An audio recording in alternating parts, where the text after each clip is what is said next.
All right, here are some notes for section 4, chapter 7, section 4.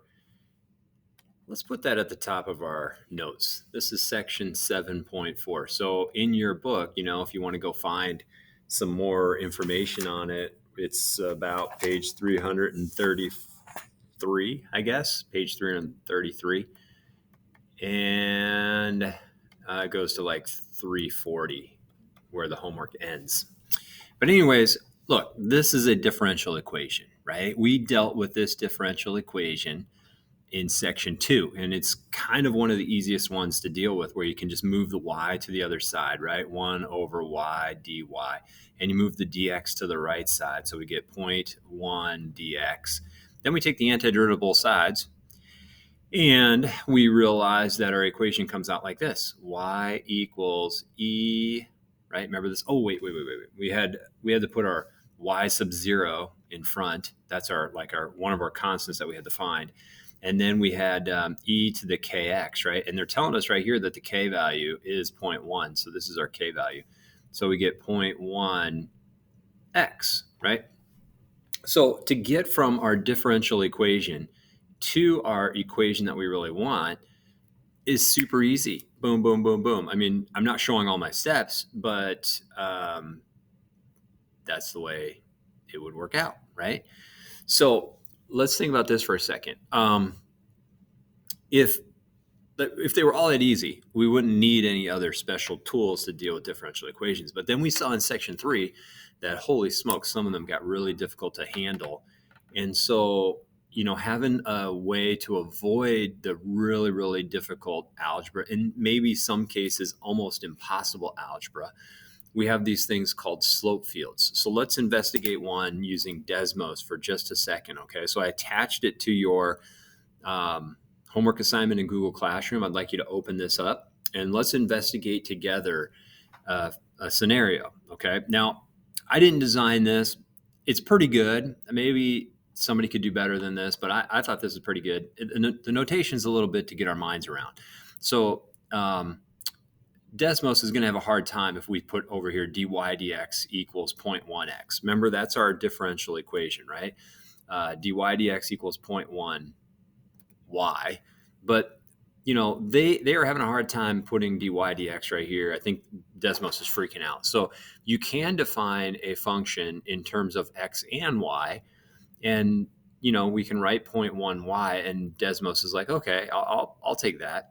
And they've done some things down here that I'm not showing you for just a second. Like, how are they getting just this little segment graphed at 1, 2? We're not worried about that. Let's just assume that, somebody figured that out, which they did. And they've got this little segment. So what we're going to try to do is investigate, what does this segment mean? Okay, at 1, 2, if my x value was 1 and my y value was 2, let's think about that for a second. Let's watch that. So I'm going to change the y value to a 3, right? So here's my point at 1, 3. Not a big difference between 1, 2. I don't know if you can see any difference at all between 1, 2 and 1, 3. So let's make that more dramatic. Let's drag this y value down to 0, okay? So I'm going to try to get the y value right to 0. What do you notice about that little segment over here? What is the slope of that segment? So I hope you're looking at that little segment and you're like, well, it's right on the x-axis. Maybe you can't even see it because your screen doesn't have good enough resolution that you can see that there's a little segment right there. So let me go below the x-axis and make the y value negative. Now, look at this slope right here. It's a negative slope. When we were over here at 2, let me move back to 2, it had a positive slope, right? There's a positive slope. Let's move it to negative 1. It has a negative slope now. Why does it have a negative slope? Well, we take the y value and we plug it into the differential equation. So 0.1 times negative 1 is negative 0.1. If I made this more dramatic, instead of 0.1, let's make it just a 1. Now you can see, okay, the slope is negative 1. Let's move this back to 0 here for a second. Now the slope is 0. Now the slope is positive 1, right? Now if I move it to 2, the y value to 2, now my slope is 2. So this program is set up to take your y value and plug it in and figure out what the slope is and just plot a little tiny segment at 1 comma 2. Let's move the x value around for a second. If I move the x value around, no, wait a minute, the slope's the same over there, the slope's the same over there, the slope's the same at 4, at x equals 4, at x equals 5, the slope's going to be the same. Wait, I could move this anywhere along here and the slope always stays the same. Why is that? Well, this represents my x value. See the a right there? That's my x value. There is no x value in the differential equation. So it doesn't matter what x value you're at, you're still going to have the same slope. Now, could this be a different differential equation? Yeah, you sure could. Let's put an x in there. Okay. Now let's see what happens. So now if I go like this, it should get steeper. Oh, look at that. It's getting super steep over there. If I go like this, look at right in here, see how it's changing? And it's going to go negative when I move it to the other side. So now my slopes are negative because -2 times +2 gives me a -4 slope. That should be a slope of -4 right there. We're just trying to approximate what would the slope be right at that point. Okay, so let's move this guy back to 1 for a second. Let's get the x off of there. And let's just investigate for a second. Oh, let's go back to 0.1 too. So we had 0.1 right there. All right. So after I do my differential equation stuff, right, and I solve it, I would have this exponential function right here, right? So let's plot an exponential function right now, and let's see what that looks like. So if I go y equals, what am I going to put in for my y sub 0? What's my initial value? Well, let's just investigate, like, if I approximated where the initial value would be, if my point is 1 comma 2, and I just visualize where that hits the y-axis, I'm going to guess, let's see, 1.8. So I'm going to put 1.8 in for my initial condition. And then I'm going to go e to the 0.1 x. And let's see, oh my gosh.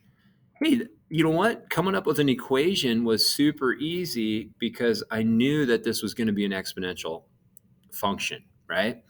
So what if we didn't know it was going to be an exponential function? Okay, so here's what we would do. Let me turn this guy back off for a second. And let's go down here. I'm going to turn on the slope. This is going to be a little mind-boggling, okay? So I want to warn you. Okay. Holy moly. So here's what we would do. We would estimate where this little segment's taking me. I know this is my initial condition. I would estimate where that's taking me, just like I did when I was trying to find a y-intercept.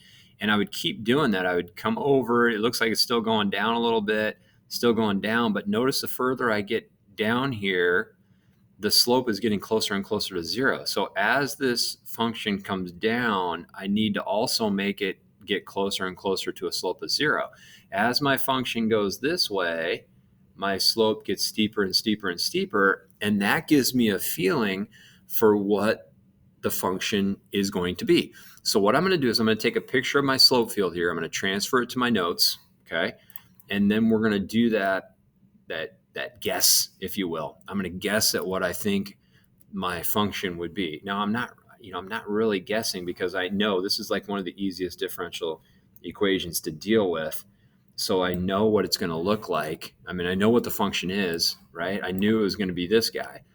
But in tougher situations, here's what you do. You kind of guess. You say, okay, well, the function's coming out like this. And as I go that way, it's getting steeper and steeper and steeper. Now, am I hitting every single one of those values? No, I'm not hitting every single one of those values. You might say, you're not even doing a very good job. Well, it's hard to deal with this little pen, and maybe 0.1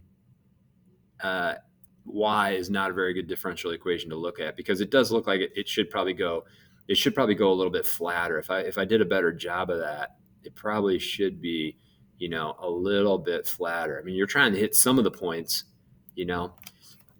but hopefully you're getting this idea that once you have your graph, you have an estimate for what the graph would be, the estimate for the solution. You'd say, oh, that's an exponential function. You go, okay, well, that's e to the x. As a beginner, that's going to be a challenge. I'm not going to lie to you, but that's how you use a slope field to solve a differential equation. You're getting a guess, at what you think, maybe your hope is to get a value at time 5. So what's my value at time 5? If I knew my initial condition was 1 comma 2, then I think my value at 5 is 5 comma, let's see, 1 2 3. So I think my solution, my answer is 3. Okay, I think my y value is going to be 3. So let's just try that for just a second. So remember, I already knew my equation was this, right?